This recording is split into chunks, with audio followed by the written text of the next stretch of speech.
Who are the best NFL head coaches in the game today? What's going on, bottom line viewers? It's Mitch here, back with another NFL rankings video. In this video, my top 15 NFL head coaches entering the 2022 NFL season. You might be wondering, Mitch, why only 15 coaches? There are too many new coaches for me to rank every single coach, and it would be unfair for me to rank some of these coaches that have only had one season under their belt. We don't know enough about some of these coaches, but I try my best with my top 15, the truly top half, best of the best NFL head coaches in the game today. In terms of criteria for coaches, as it is different for players, I look at a few things. I look at obviously the amount of wins, team success, Super Bowls, division titles, conference championship appearances, all that stuff matters. I also look at the ability to lead a team off the field, the ability to work through adversity and be able to manage your team through adversity. The consistency obviously matters to me, but on top of that, scheme. Scheme is huge for me. I'm a big scheme guy, so if I respect your offensive or defensive scheme, if you give your team a schematical advantage over every other team every week, that is the biggest and first and foremost in the modern NFL for me.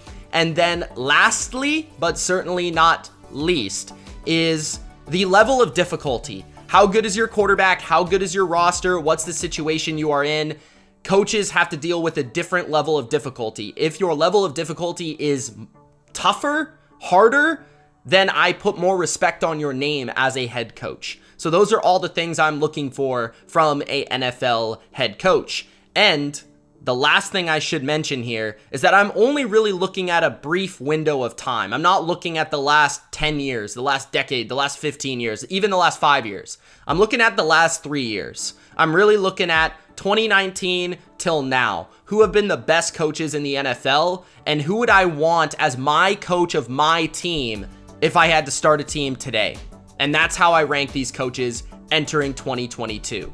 Before I rank them, don't forget to spike the like button and subscribe to the channel for more BLV NFL rankings just like this. Don't forget, guys, to sign up to Underdog Fantasy today. If you are looking to prepare for your fantasy leagues, Underdog Fantasy is the place to be. That's the way that I'm preparing for my fantasy leagues, is by drafting as many best ball teams as humanly possible, whether it's on Best Ball Mania 3, whether it's the puppy, whichever tournament I choose, I'm drafting as many teams as possible. Of course, you have 18 rounds to pick players in, which is a big pool of players to select from, which means you're familiar with a lot of different combinations and players and drafts to go through all these different rounds and get your mind used to going through all of these different simulations of drafts for your draft. On top of that, it's actually a place where people take it seriously. You're not entering some of these lobbies where people are going to leave after a round or two, or they're going to pick Tom Brady first overall. No, these are real, legit drafters, the sharpest minds in the game. So if you want to join Underdog to get some practice, to get ready for your fantasy league, or if you just want to get in on the big prizes over at Underdog Fantasy, you can use the promo code BLV. They will match your first deposit up to $100. Match your first deposit up to $100. It's a great deal. Check it out, guys. I love Underdog Fantasy. I continue to promote it because I legitimately absolutely love playing fantasy football over there. It's my favorite place to play fantasy, so I hope you join me over there on Underdog Fantasy. Now, let's rank my top 15 head coaches in the game entering 2022. Kicking off my list of the best head coaches in the NFL today, at number 15 is Pete Carroll of the Seattle Seahawks. Pete Carroll has been one of the best head coaches in the NFL over the past decade plus. Really since joining the Seahawks, building that near dynasty in Seattle, not quite getting to the mountaintop there, but really just a phenomenal run for Pete Carroll and Russell Wilson. And now that era in Seattle is over. I do believe moving forward, Pete Carroll is going to slowly fade away in the NFL. I believe that really schematically, he has already faded away. He brought this cool Seattle scheme to the NFL where it was dominant for a number of years. Everybody was copying it, and I give him a ton of respect for his defensive philosophy there. But since it's died out, he hasn't been able to adjust. I believe that Pete Carroll still emotionally is an excellent head coach, but mentally he is lacking in the X's and O's department. And if you're lacking in the X's and O's department in this NFL, you are not an above average, great head coach. You're not a top 10 guy in my opinion. Pete Carroll is a great raw coach. He has great positivity that he brings to a locker room. He's still a phenomenal leader of men, and he has as much experience as anybody. He even has a little bit of success recently. But moving forward, I just do not believe Pete Carroll is one of the better coaches to lead your team into the future. My number 14 head coach in the NFL entering 2022 is the underrated but consistent Ron Rivera of the Washington Commanders. I really like Ron Rivera, Riverboat Ron. I feel he's had great moments in his NFL career as recently as last year, where he led an undermanned Washington football team to the playoffs and actually competed with the Super Bowl champs led by Tom Brady. And Ron Rivera has been able to get the most out of some limited Washington football teams. But I just don't believe he's had the quarterback yet. I don't know if he has it yet. I don't know if Carson Wentz is the answer. I personally don't think he is. I never thought that they had the answer there. And yes, his defenses as a defensive guy first have been a little bit underwhelming, if not inconsistent. But I do believe that Rivera overall is a really respectable coach that can elevate a team that is still pretty sound schematically on the defensive side of the football. He doesn't have too much of a handle on the offense. He has always been an aggressive guy, knows when to go for it in that regard. I like Riverboat Ron. I feel like he's kind of a quiet, confident, manly, old school coach. But I really respect what he's done, and I still think he's a good coach. I just wish he had better quarterback play to see him back in the playoffs. My number 13 head coach in the NFL entering 2022 is the young and bold Brandon Staley. I am a big fan of Brandon Staley, especially moving forward. I think he's going to jump into the top 10 after 2022. I do truly, deeply believe that Brandon Staley in the future is going to be a premier top mind in this league. I believe that it takes true testicles to be able to go out there in your first season and be as bold and ballsy as Brandon Staley was. And I understand that some people will look at it as stupid and uneducated, but I felt like Brandon Staley knew exactly what he was doing early on by playing into his team's strengths, putting the ball in Justin Herbert's hand, and being able to just say, it's going to come down to our offense, Mike Williams, Keenan Allen, Austin Eckler, and of course Justin Herbert. We're going to need to make plays on fourth down, and this is how we're going to win games, because I know I'm a defensive coach, but I understand this is an offensive first team. We don't have the personnel yet. We got it this offseason, so look forward to an improved defense thanks to Staley's coaching and improved personnel for 2022 with the Chargers. I'm very excited for that and see what he can do, because remember, this guy had the number one defense with Los Angeles, the Rams, a year ago. So I believe that with the Chargers, he's going to elevate that defense this year. But I felt like he just understood what this team was all about last year. It was the offense. It was going to ride or die with Herbert. And that's exactly what happened. And ultimately, they just weren't complete of a team enough, really, to become a playoff team, falling short of that. But they did improve as a team. He elevated this team. He got them pointing in the right direction. He took steps forward. And that's exactly what you want from a rookie head coach. He took this team, and I feel like his overall philosophy for how he wants them to play football, the modern game, he understands it very well on both sides of the football, which I'm very high on him for. And I think that's a huge reason I believe in him a ton entering the future. So sure, maybe the ego was a bit much for some people, but I believe it was well thought out, and I believe that it's going to be an ego that gets him far in the future. I think Brandon Staley is a very smart man, and I think he's going to be a very smart coach in the future.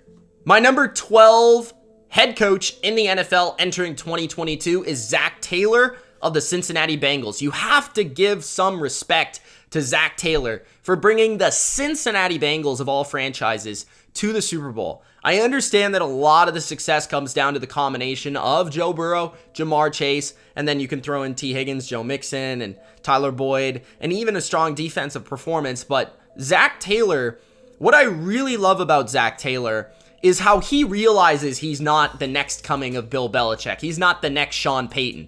He's not this genius. But what Zac Taylor does very well is a couple of things. Schematically, he does a very good job of molding and finding things that he likes from other people and molding it into his scheme, molding it into his identity of his football team, taking a little bit of this LSU stuff from Joe Burrow's career, taking a little bit of Sean Payton stuff, taking a little bit of Sean McVay stuff, and Kyle Shanahan, and kind of making and forming it all together into this ultimate package of the Cincinnati Bengals Zac Taylor identity. And he doesn't have a very big ego. He's willing to say, what's going to be the best for my football team? Maybe early in the season, it's riding Joe Mixon because we've got Joe Burrow coming off an ACL. We got to deal with that. Later in the season, whoa, Joe Burrow's really going off. Jamar Chase, that's our key weapon. We need to unlock this. We need to pass the ball. And it just felt like Zac Taylor always made the subtle but right decision at the right time, game plan wise, game to game, setting his team up for the most success, even if the team wasn't the most talented. Clearly the offensive line was at a deficiency, and he tried to, realize that and help that out. It was just very difficult to do. And I felt like he did a really good job as well, just managing the full football team, not being this incredible genius on either side of the ball, but just managing the personalities, managing this young team, managing the expectations of this young team, riding the momentum of it. And I believe he's the right guy to steer the ship, so to speak, entering the future. He's just a very calm personality at this spot that I think I really, really like what he did in 2022, and I think he is a good coach. My number 11 head coach in the NFL entering 2022 is Kevin Stefanski of the Cleveland Browns, the coach of the year last year. On top of that, a coach that won a playoff game with the Cleveland Browns. I mean, that's all I gotta say, right? He won a playoff game as the Cleveland head coach. That is incredible, something I never thought I would ever hear or say in my lifetime. That's how bad the Browns have been, and Stefanski took them and pointed them in the right direction, and now they have plenty of talent. It's not like Stefanski's not dealing with a lot of talent here. He definitely is. The quarterback situation has been definitely a problem for them. Baker's been very up and down, a roller coaster. He had to deal with the injury this year. I cut him some slack for this past season. I feel like it didn't go the way they wanted, but it was tough. He dealt with a lot of adversity, and when your quarterback is just that terrible, it's really difficult to overcome. But when I look at his offense, his run game's arguably the best in football right now. In partnership with what they do with the offensive line coach and all that stuff, the number one explosive play rate on offense this year belonged to the Cleveland Browns, and Stefanski's an offensive coach, so you got to give him a ton of credit for that. The way that he calls plays, the way that he schemes it up, and the way that he ties his play action to his run game is extraordinary. It's top notch. But where I do struggle and worry about him is just his overall drop back passing game. It's not very dynamic. It's not very creative. I wish he would expand that. Now, I'm intrigued to see how that might expand with Deshaun Watson. But the question is, how will he operate with the backup, Jacoby Brissett? Will they run more?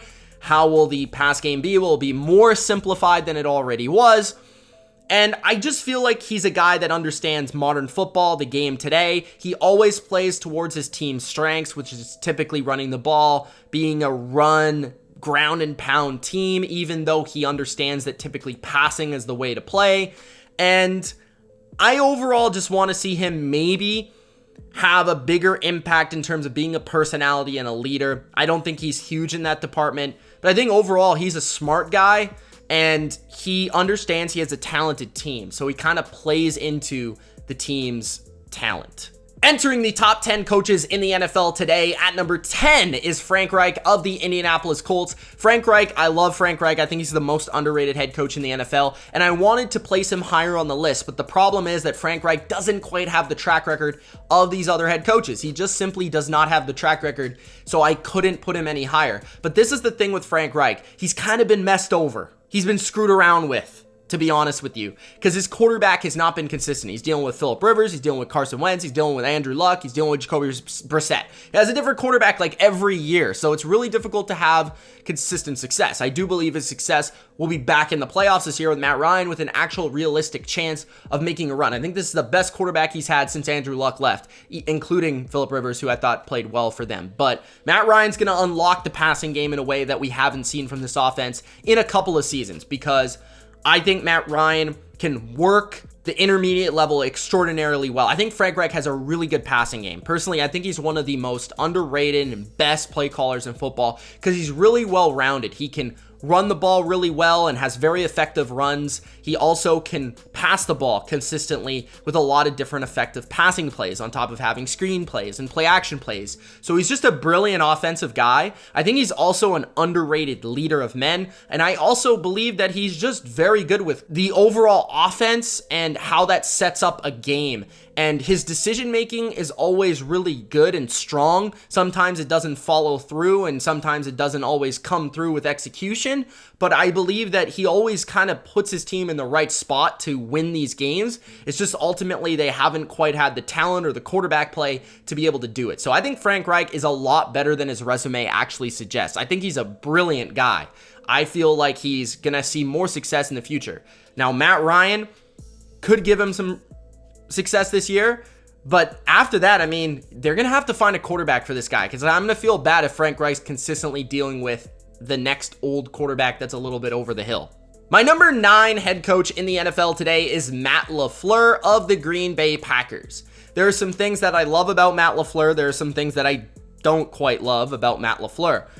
First, I believe Matt LaFleur is an excellent play caller. I think he is very good at scheming easy completions for his quarterback. This is the most specific thing that I think he does very, very, very, very well.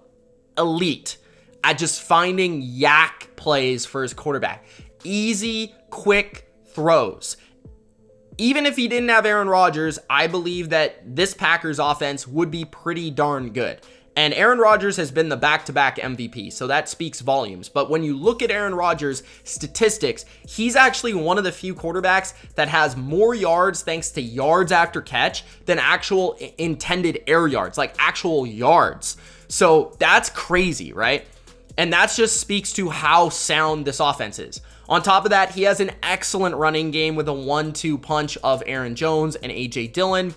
And he always sets up his offensive line to be better than they really are individually. I think he elevates the offensive line in the run and the pass game with the way that he calls plays, on top of having Aaron Rodgers. That helps. Where I don't love Matt LaFleur is I don't think he is a very good overall coach in terms of understanding offense, defense, special teams, and the way that they work off of each other. I think that was very evident in the game versus the 49ers, where I felt like Kyle Shanahan took him to school once again. Not in terms of just offensive play calling, but just the overall philosophy of understanding all three phases of the game. On top of that, I just feel like Matt LaFleur is a little bit overrated because his division stinks and because he has Aaron Rodgers. Like, those things help a lot. So for people that suggest he's a top 5 coach, I think they're getting ahead of themselves here, because I don't think he's the most well-rounded coach there is, and I don't think he's the most brilliant coach. I think he does a lot of things really well in terms of play calling, and he understands what works for his offense very well and how to get his playmakers the football. But I think a lot of it is stealing from other people like Sean McVay and Kyle Shanahan and just working it into an offense with Aaron Rodgers, who is an all-time quarterback. So he's a really good coach, especially offensively, but he needs to work on his all-around game. And also, I just think he gets too much credit for Aaron Rodgers. My number 8 head coach in the NFL today is Mike Vrabel of the Tennessee Titans. Mike Vrabel is the absolute man. Mike Vrabel would be at the top of my list for guys that I would want to go into a battle with as my head coach. I mean, Mike Vrabel just feels like that coach that you want to run through an absolute brick wall for. He just has an edge to him, an old school mentality, a blue collar aura that I feel like Mike Vrabel is just a player's coach, and he is tough. His team plays tough. His team is not scared of anything. And that just is all through Mike Vrabel and the mentality that he brings, the confidence that he brings. This is such an essential thing that people overlook for head coaches. The team takes on the personality of their coach. And Mike Vrabel, there is no better embodiment of Mike Vrabel and the Tennessee Titans. I mean, he is such a great head coach. And I believe that he does a great job of seeing all three phases of the game. I think he does a pretty good job, usually, of making the right aggressive decisions at times, even though he's a defensive first coach.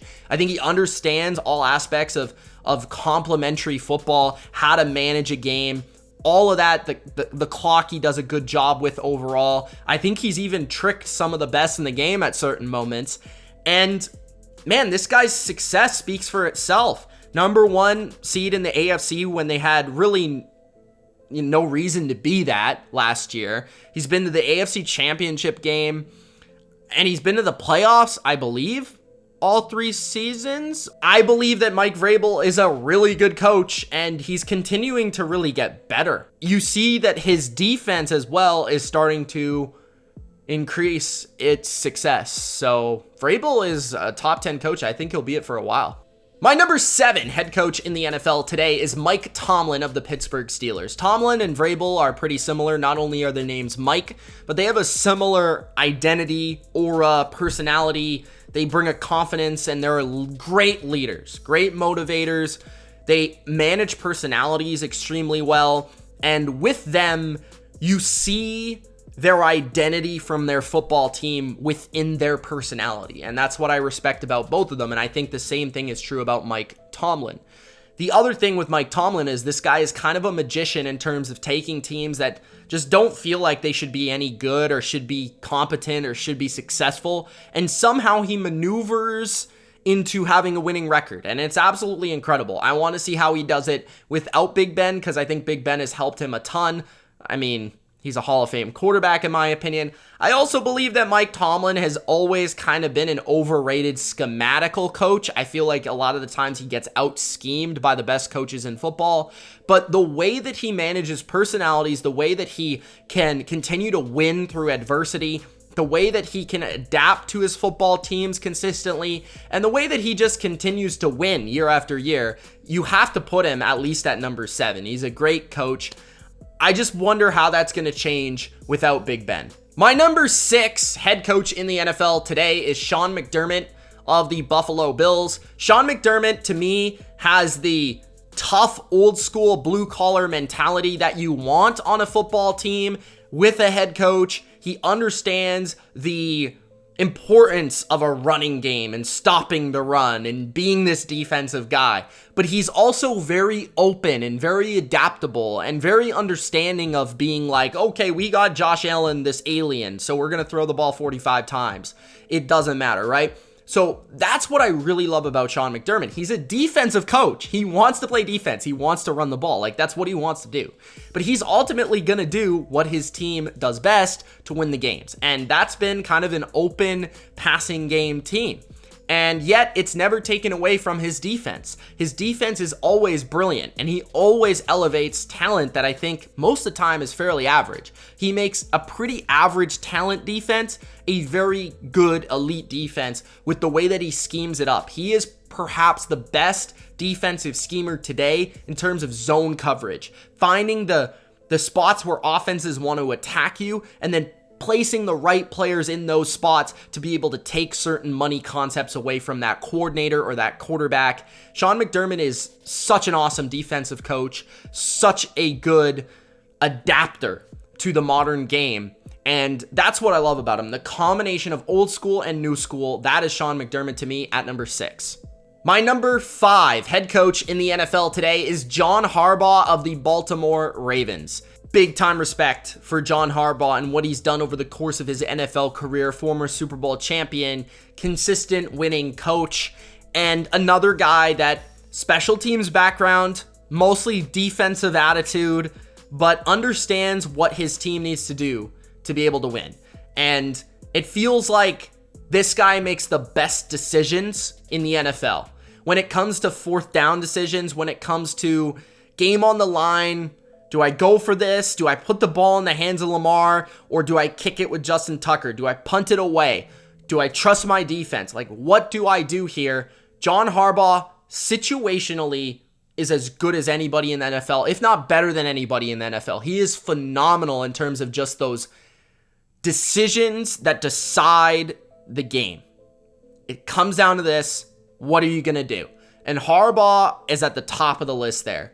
So he's a special teams guy that understands all three phases extraordinarily well, always seems to have a strong defense, understands that side of the ball very well with putting the right defensive coordinator in place. Now a new one there, which will be interesting. Knows when to shift his identity on defense, knows when to shift his identity on offense. Lamar Jackson, Joe Flacco.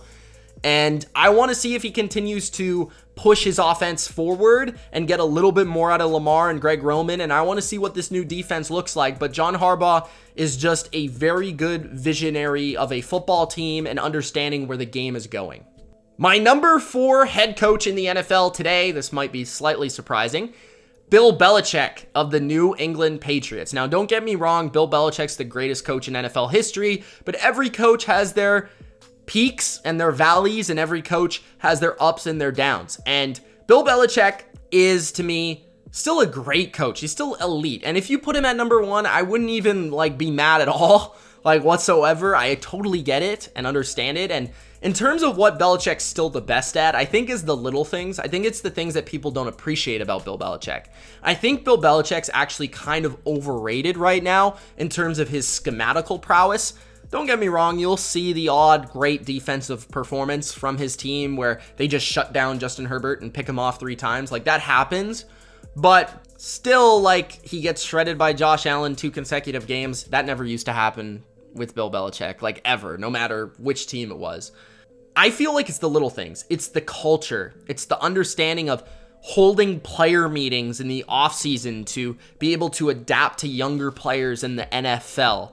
Understanding how to deal with the media properly with his team, how to bypass distractions and manage distractions and personalities, his ability to just build players and find players to put in his scheme that nobody would see, to be able to get the best out of them and find this niche role for this off-the-line linebacker that nobody would think would be great in this role. That's what Bill Belichick does. It's the really tweaky little things in terms of his coaching. He's still amazing in that regard. And in terms of his culture building and his overall team vision is phenomenal and the best there is. But I think in terms of overall just coaching and success, it's dipped without Tom Brady, and you have to adjust your rankings accordingly. And I feel like Belichick, as great as he's been, has always dealt with his ego. That I feel like his ego sometimes gets the best out of him,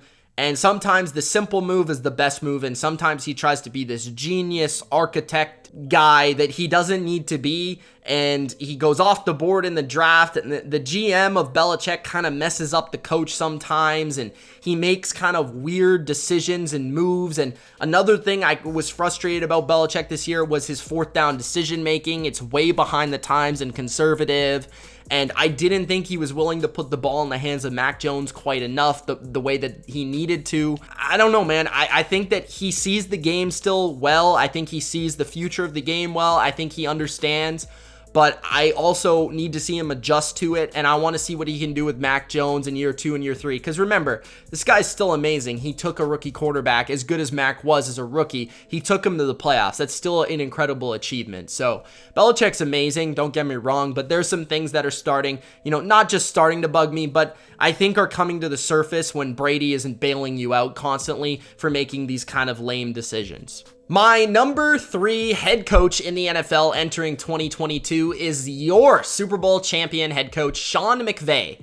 Sean McVay is brilliant in many facets, but I also believe he's overrated in a couple facets. So let's discuss it. I love Sean McVay, especially in terms of how he commands his team and his locker room. I think the thing that Sean McVay does better than anybody is he is a brilliant speaker, and he's a brilliant leader of men, and the way that he is able to deliver his message and his culture to all different phases ages, races of his football team is absolutely top notch. His culture reminds me a little bit of the 80s Lakers, you know, the Showtime Lakers. It's kind of that way with the flamboyance and the superstars and the LA attitude and the Hollywood. And he's not shy. He's not backing down from it. He has that personality. He wants to be in the spotlight. It's a little bit irritating sometimes, but hey, you gotta love it. It's fun. It's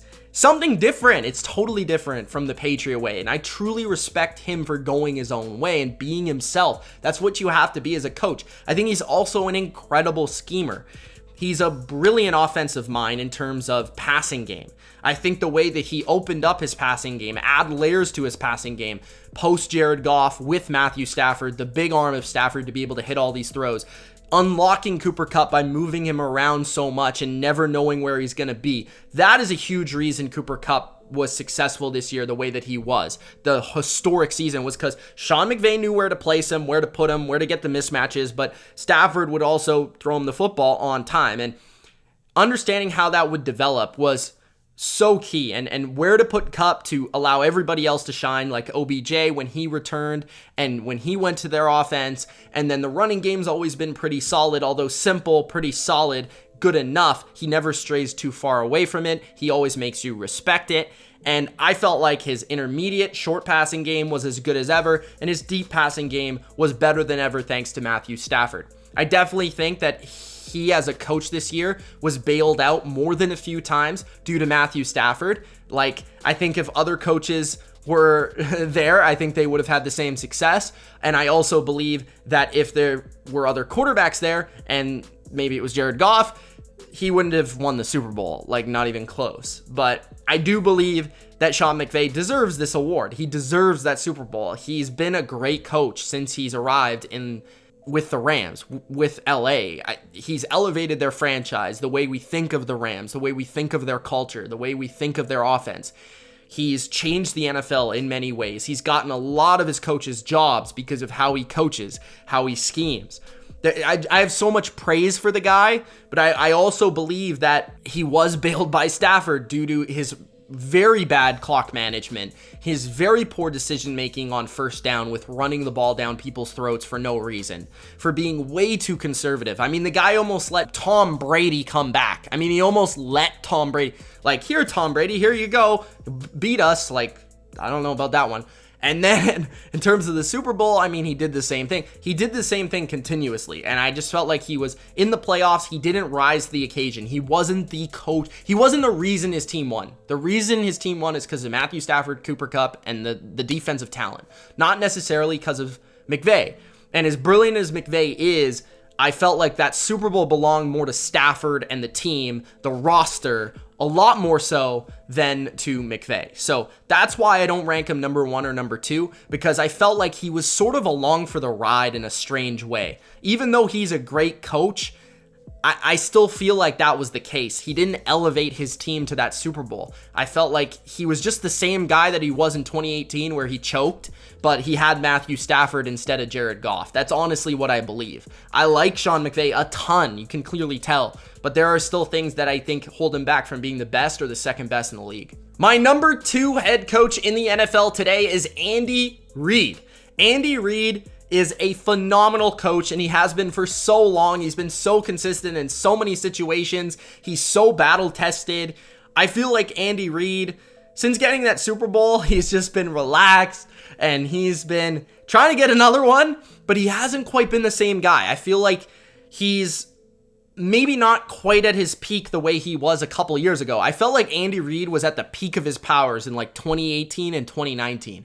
I feel like he was just hitting on all different cylinders offensively. I think people have kind of caught up to him with what he's been doing with Patrick Mahomes and Tyreek Hill and Travis Kelce, which is why the team pivoted. They traded Tyreek Hill, and that's where you saw a great talent like Mahomes struggle for a good stretch in a good period of time. Feels like the Chiefs always struggle at a point in the season, and then he's able to overcome it, adjust to certain things.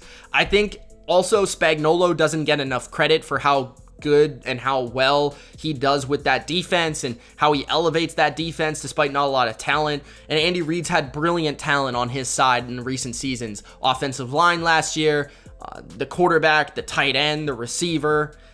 I feel like Andy Reid's had all the pieces at his disposal, but he's also made the most of his pieces at his disposal. So he's a brilliant guy. He's one of the best offensive, especially pass schemers in the game. His run game maybe leaves a little bit to be desired. He's gotten a lot better in terms of clock management and game management. I think he's also gotten a lot better in recent seasons in terms of his vision of his overall team of all three phases of the game. And he's also been the most successful coach over the last few years. I think that's definitely something that places him at number 2, is his constant AFC Championship appearances. No matter if he has Mahomes or not, that's still huge. I mean, the guy was going to the playoffs with Alex Smith beforehand and Donovan McNabb before that, and he's had good quarterbacks, right? But he's also elevated pretty good quarterbacks to being really good quarterbacks. So I think even with Mahomes, you can still look at him and say he's done a ton to elevate Mahomes and everybody around him. So Andy Reid's a brilliant guy and still a great head coach. The number 1 head coach in the NFL entering 2022, yes, it's Kyle Shanahan. Kyle Shanahan is my top head coach in the NFL today. And I understand this is controversial, and I understand you probably don't agree. And I won't fully explain here because it demands about a 20-minute video that I will be making and formulating for you guys, explaining why Kyle Shanahan is the best head coach in the NFL. But let's put it this way.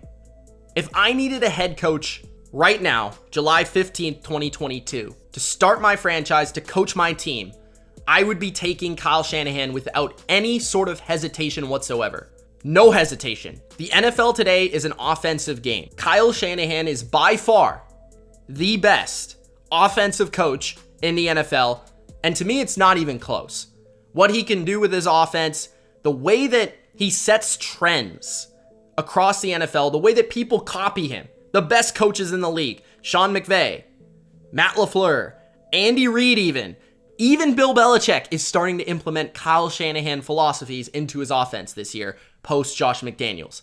That is how great this guy is. That Bill Belichick is copying Kyle Shanahan.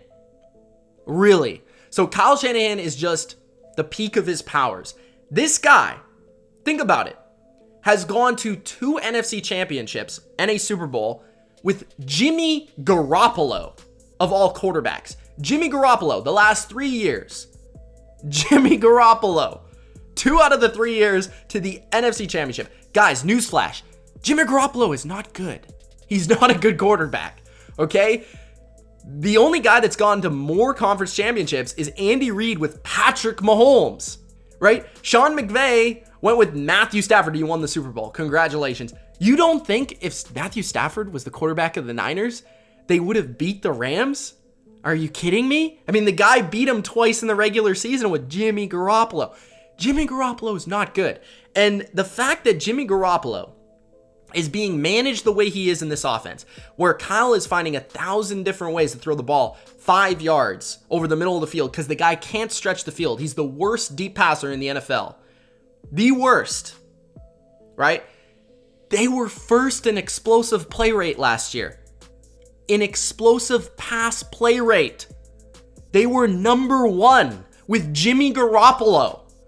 And when you look at the names atop the quarterback list for EPA, oh, there's Tom Brady, there's Aaron Rodgers, there's Patrick Mahomes, and then there's Jimmy Garoppolo. What? Because of Kyle Shanahan. That's why. The other thing about Kyle Shanahan, he's an extremely underrated leader. He's an extremely underrated teacher. That is where I think Kyle Shanahan is brilliant. He's an absolutely phenomenal teacher. This guy is as creative as they come, but his ability to teach his plays, his schemes, his offense, his ideas to his players is the reason to me he's the best coach in the NFL, because some guys don't even dare try the things that he tries, and he pulls it off and he does it. And I mean, just to go to 2 NFC championships, win a tough NFC West in 2019, and do all these things, he's had the most success with the highest level of difficulty. That's why he's the best head coach. He didn't need Tom Brady. He didn't need Patrick Mahomes. He didn't need Matthew Stafford to save him. He didn't need Lamar Jackson. All these other great head coaches are tied to great quarterbacks. Kyle Shanahan is the only great coach, truly great coach, that is not tied to a great quarterback.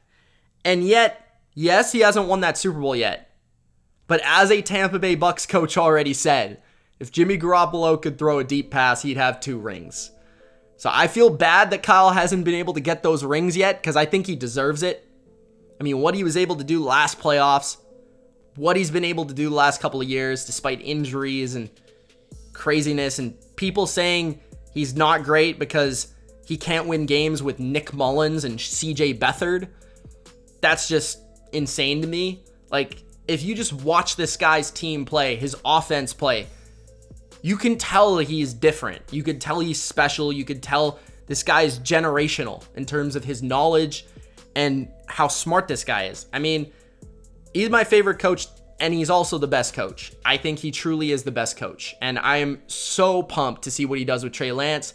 I'm not the biggest Trey Lance fan, but again, I think that's just going to make it all that more impressive if he can have success with the guy, because I don't know if he's that good. But Jimmy Garoppolo hasn't been great either, and he's been able to pull that off. I just hope he can get over the hill and win that Super Bowl. I know it's been elusive, but I think he can do it. I will be making a full video explaining why exactly Shanahan is the best, but for me, he is the best. The highest level of difficulty with the second most success, basically, over the past 3 years, despite it. So, Shanahan is my top guy. Thank you guys for watching. Let me know your rankings in the comment section below. It's Mitch. We'll see you in the next video.